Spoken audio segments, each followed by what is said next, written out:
A stem and leaf display, sometimes called a stem plot or a stem and leaf plot, is a graphical method of displaying data. It is particularly useful when your data are not too numerous. In this section, we will explain how to construct and interpret this kind of graph. As usual, an example will get us started. The top of the display shows the number of touchdown passes thrown by each of the 31 teams in the NFL in the 2000 season. A stem and leaf display of the data is shown below. The left portion of the stem and leaf display contains the stems. They are the numbers 3, 2, 1, and 0, arranged as a column to the left of the bars. Think of these numbers as tens digits. A stem of 3, for example, can be used to represent the tens digit in any of the numbers from 30 to 39. The numbers to the right of the bar are leaves, and they represent the ones digits. Every leaf in the graph therefore stands for the result of adding the leaf to 10 times its stem. To make this clear, let's examine the display more closely. In the top row, the 4 leaves to the right of the stem 3 are 2, 3, 3, and 7. Combined with the stem of 3, these leaves represent the numbers 32, 33, 33, and 37, which are the numbers of touchdown passes for the first 4 teams.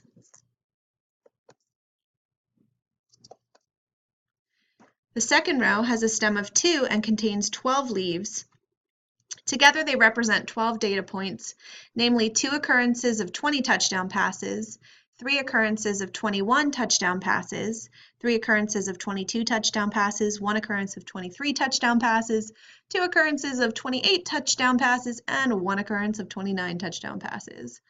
I will leave it to you to figure out what the third row represents. The fourth row has a stem of 0 and 2 leaves. It stands for the last 2 entries in the data, namely 9 touchdown passes and 6 touchdown passes. The latter 2 numbers may be thought of as 09 and 06. One purpose of a stem and leaf display is to clarify the shape of the distribution. You can see many facts about touchdown passes more easily in the stem and leaf display than from the raw numbers. For example, by looking at the stems and the shape of the plot, you can tell that most of the teams have between 10 and 29 passing touchdowns, with a few having more and a few having less. The precise numbers of touchdown passes can be determined by examining the leaves. Also take note here that there are 2 different kinds of stem and leaf displays.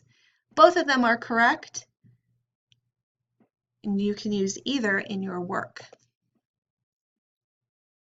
Next, we can then make our figure even more revealing by splitting each stem into 2 parts. The display on the right shows how to do this.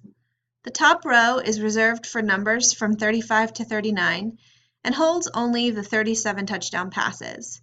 The second row is reserved for the numbers from 30 to 34 and holds the 32, 33, and 33 touchdown passes made by the next 3 teams. You can see for yourself what the other rows represent. The figure on the right is more revealing than the figure on the left because the latter figure lumps too many values into a single row.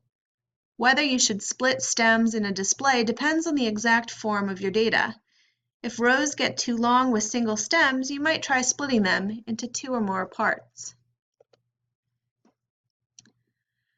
There is a variation of stem and leaf displays that is useful for comparing distributions.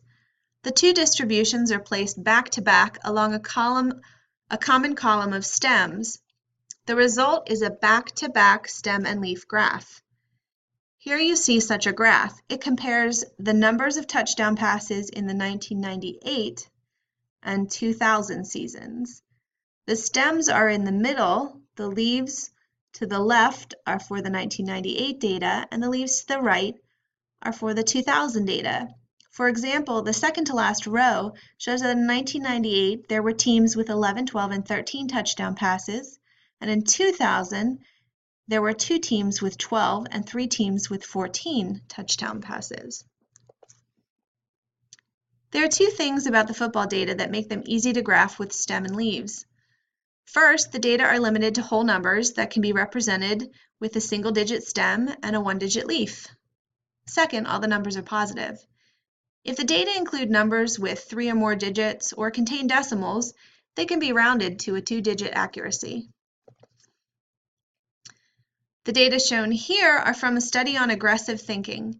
Each value is the mean difference over a series of trials between the time it took an experimental subject to name aggressive words like punch under 2 conditions. In one condition, the words were preceded by a non-weapon word such as bug. In the second condition, the same words were preceded by a weapon word such as gun or knife.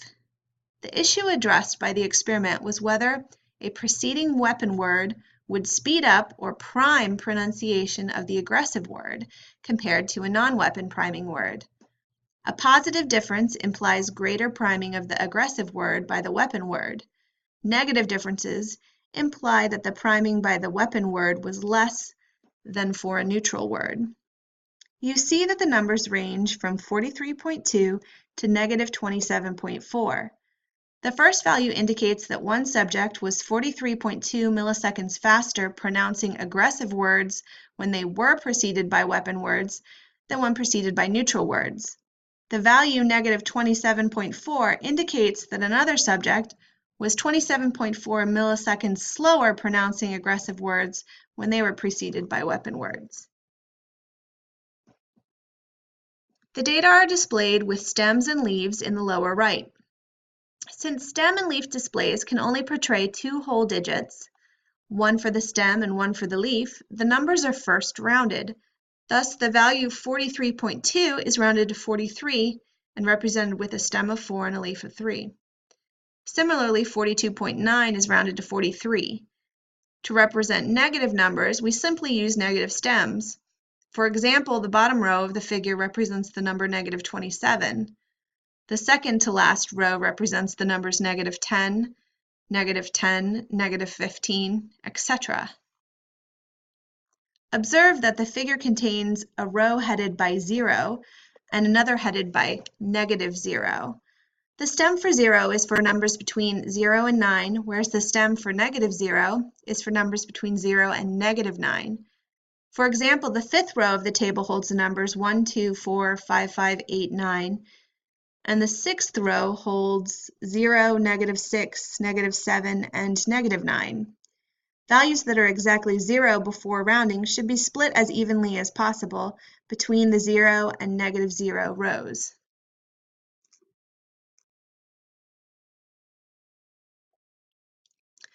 Although stem and leaf displays are unwieldy for large data sets, they are often useful for data sets with up to 200 observations. This stem and leaf display portrays a distribution of populations of 185 U.S. cities in 1998. To be included, a city had to have between 100,000 and 500,000 residents. Since a stem and leaf plot shows only 2-place accuracy, we had to round the numbers to the nearest 10,000.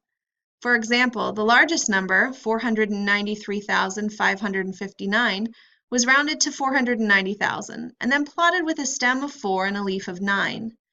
The fourth highest number, 463,201, was rounded to 460,000 and plotted with a stem of 4 and a leaf of 6.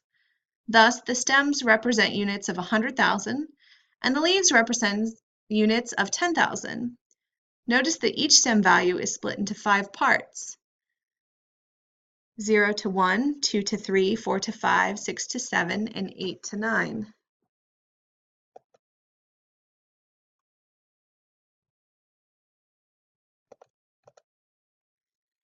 Whether your data can be suitably represented by a stem and leaf graph depends on whether they can be rounded without loss of important information. Also, their extreme values must fit into 2 successive digits, as the previous data fit into the 10,000 and 100,000 places for leaves and stems, respectively. Deciding what kind of graph is best suited to displaying your data thus requires good judgment. Statistics is not just recipes.